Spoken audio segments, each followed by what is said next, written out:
Oi, gente, Roberto Rilo Bíscaro aqui. Entre 2006 até aproximadamente 2018, eu frequentei muito a Argentina. Um dos meus melhores amigos, falecido inclusive, era argentino. Então eu ia para lá praticamente todos os anos, ficava uns 2 meses. Então eu fiz um monte de amigos lá, consigo entender o espanhol argentino sem precisar de legenda, acho lindo o jeito que eles falam. Na verdade, foi o atrativo principal para eu assistir a esse documentário, O Fotógrafo e o Carteiro, né, que é um desses documentários de crime da vida real, foi, na verdade, para ficar ouvindo o sotaque argentino, né, que eu chamo de argentinês. Mas eu acabei gostando. Uma advertência é o seguinte: ele tem um forte conteúdo político. Então, você, se não curte muito assunto político, pode ser que não curta muito esse crime da vida real. Mas é um documentário muito bom, muito bem feito, tá? Antes de continuar, eu gostaria de convidá-los a se inscreverem no canal Robertando, curtir os vídeos, compartilhá-los. Eu agradeço bastante. Por conhecer bem, né, ou um pouco bem, foram assim, sei lá, umas 20 viagens para a Argentina já.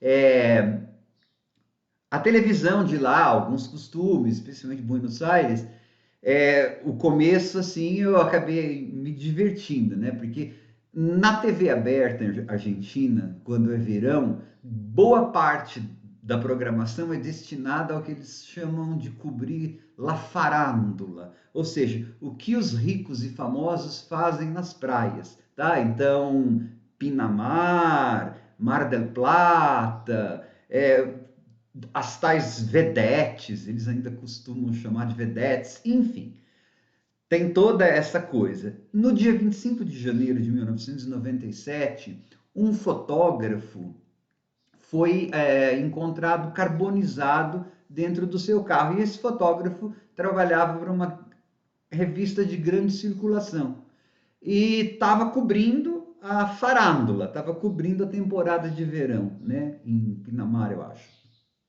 Então, no começo, mas né, por quê?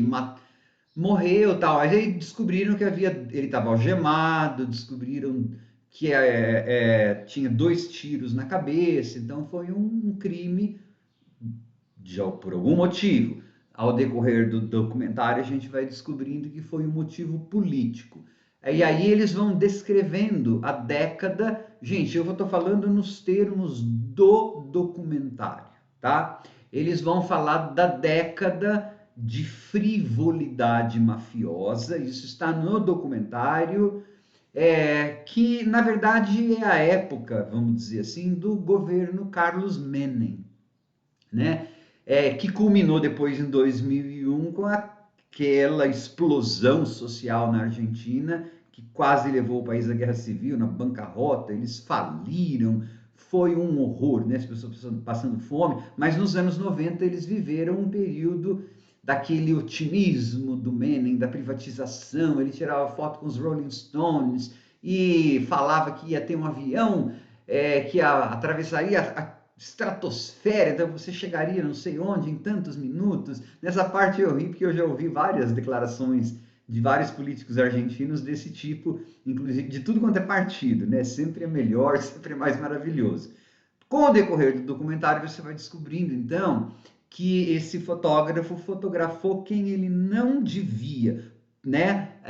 E aí acabou se revelando um grande esquema mafioso de um cara, porque chama o fotógrafo e o carteiro. Pode não parecer, mesmo que você assista, pode ser que não seja aparente o sentido disso. Ele fotografou um cara que estava envolvido com o governo e que controlava boa parte dos correios. Na verdade, controlava tudo. Era como se fosse uma máfia, tá? E aí eles fazem até algumas ligações com alguns outros atentados e assassinatos que aconteceram na Argentina nos anos 90, tá?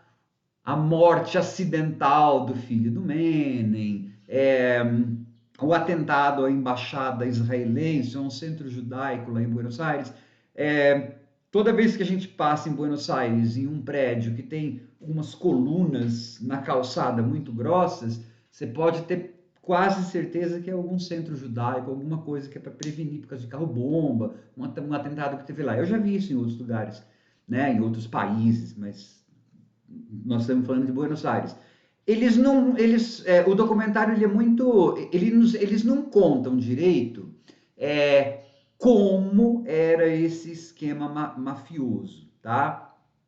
Mas você vai ter figuras envolvidas como o então governador de Buenos Aires, porque Buenos Aires tem a cidade, mas ela é localizada na província de Buenos Aires, né? O Eduardo Dualde, que dá entrevista, então eles entrevistam companheiros do jornalista, porque o mais óbvio, vamos dizer assim, seria matar um jornalista, um escritor, mas mataram um fotógrafo, e isso, somando com todos os outros crimes, fez com que a sociedade argentina se levantasse. Então muita gente foi para as ruas, em protestos enormes mesmo, sais panelaços, buzinaços, aparece até o Maradona numa dessas passeatas. Eles colocam, eles contextualizam politicamente esse crime, vão falando, né, das investigações, contextualizam politicamente e como que esse crime desse jornalista, em plena era democrática, né, mas um reflexo ainda da ditadura, fez com que a percepção social na época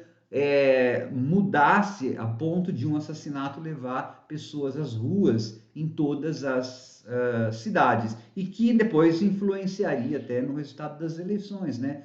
O Dualde e o Menem não ganharam, ganhou o De La Rua, e aí seria outra história. Mas é mais ou menos assim, é uma crônica de uma época, entre aspas, de ouro, em que a Argentina era governada por, segundo os documentários, uma máfia frívola que levou ao desastre total e econômico da Argentina em 2001. É muito interessante. E em termos formais, é um documentário padrão, né, de crime da vida real, e que, como ele era fotógrafo, e o documentário está revelando a história, né, não há nenhum dado novo ali, eles estão fazendo uma crônica, mas vários momentos você vê uma foto se revelando, né? É um fotógrafo, eu achei bacana essa parte. Depois tem as condenações, tudo. Então, é assim, é um crime da vida real, mas está muito imbricado com política argentina, com coisas da história argentina dos anos 90. Quem não se interessa por isso, não vai se interessar por esse... Porque tem crime da vida real, que tem aquelas grandes reviravoltas, porque tinha amante, porque estava na casa do fulano. Não, isso aí é um imbróglio político, né? Então você vai ver pessoas dando declarações do tipo, o que é poder? Aí a pessoa vai falar, poder é impunidade, na televisão, assim, né? Então eu achei super interessante. Como eu sei que tem gente que não curte coisa quando mistura política, assim, aí eu vou fazer uma sessão de spoiler para contar o resultado, né, disso. O que aconteceu com os assassinos, os mentores intelectuais e os assassinos do Cabeças, né? O sobrenome do fotojornalista era Cabeças. Né? Na verdade, é um spoiler, mas como é uma história da vida real, mas eu estou dando um tempinho que é para as pessoas desligarem o vídeo e tal. Os mentores intelectuais, que são os grandes políticos da época, não aconteceu nada. Para variar. Os assassinos foram descobertos e todos foram condenados à prisão perpétua. Só que estão todos soltos hoje. Tá? Todo mundo está livre, cumpriram, acho que no máximo 7 ou 8 anos de prisão e estão livres, né? Esse empresário que foi descoberto, que agora estou na sessão de spoilers, ele era uma entidade invisível no governo. Então, e aí o erro desse fotojornalista foi ter fotografado esse cara na praia, né, com a esposa. E ele já tinha fotografado uma outra coisa que tinha um título assim, Maldita Polícia, falando sobre os abusos da polícia de Buenos Aires. Então, o recado, né, ele acabou sendo morto porque foi um recado para a imprensa. Como ele estava ali fácil para matar, e acabou fotografando o cara errado, né, expondo para o país todo o cara errado, né, a iminência parda por trás de importações, correio, tudo, ele acabou pagando com a própria vida. Então foi um crime político. Esse é o resumo, né, para quem se decidiu a não assistir ao documentário. Mas de qualquer forma, mesmo sendo político, porque bom, eu me interesso por história, né? E gosto da Argentina e gosto do sotaque. Então eu curti demais as gírias, quando eles falam, el pibe, eu entendo essas coisas. Então para mim foi um prazer ouvir aquilo de novo, né?